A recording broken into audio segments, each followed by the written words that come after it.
Of course, we need to find somewhere for the base statue to be built as well after we win the league. And the Michael Keane one. Yeah, which could take a bit of extra time.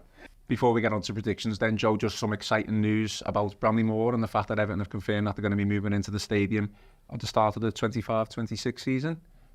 Just your thoughts on that, really, because I did see a couple of people have a little moan on social media that we're not moving in any sooner. Yeah, I mean, I haven't looked too deeply into the finances of it, and obviously, you know, the more games you have in the stadium where you can sell more tickets for, the more money you're going to make. But to me, it feels like the sensible decision. Like, the logistics of moving across the stadium halfway through a season, to me, they may be easy. Like, I'm not speaking from a position of great knowledge here, but they just seem like chaos to me, that does.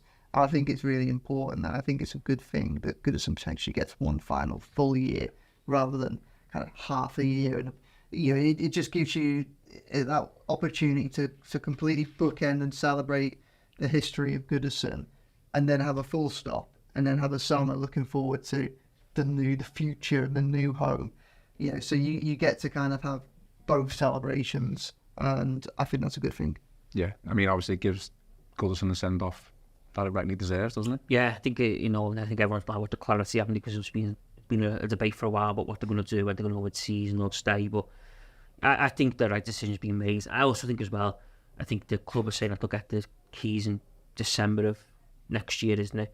So you probably would have been, the test events would have started in January, depending on how many they would have had to have done. You might be looking at March before they would have been able to play Premier League football, possibly. But I mean, I don't know that for definite, but you suspect there would have been a long process they would have had to follow. So I think rather than trying to rush it and do all that, just play the remainder of the campaign out to Goodison and then move kind of en masse directing this summer then. But I think it's very exciting, isn't it? I think it's getting very, very real now, and I think it's a bit mad, I find, because on one hand, I don't want to leave Goodison, and that's because someone who sits on a wooden seat and has an obstructive view to the park and goal most weeks, but you don't want to leave it because of how, you know, good it's been, how special it's been and stuff like that.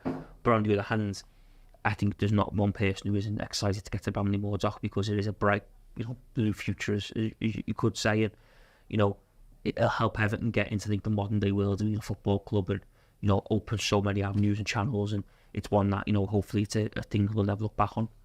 Summed up perfectly there, hasn't he? Yeah, well, I mean, I was just going to say, like, I'm like Joe, like, obviously, don't know too much about, like, the finances and stuff like that, and, like, what the cost would be, and whether Everton will go lose money from this or not. But I think the one thing I would say is that, you know, Everton have done loads of stuff wrong, like, on and off the pitch in the past few years.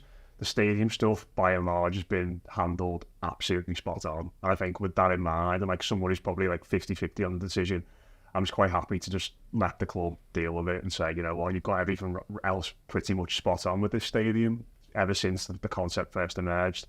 I'm happy for you to just go with this decision as well, and I believe in them that this is going to be done properly. Of course, we need to find somewhere for the base statue to be built as well after we win the league. And the Michael Keane one. Yeah, which could take a bit of extra time.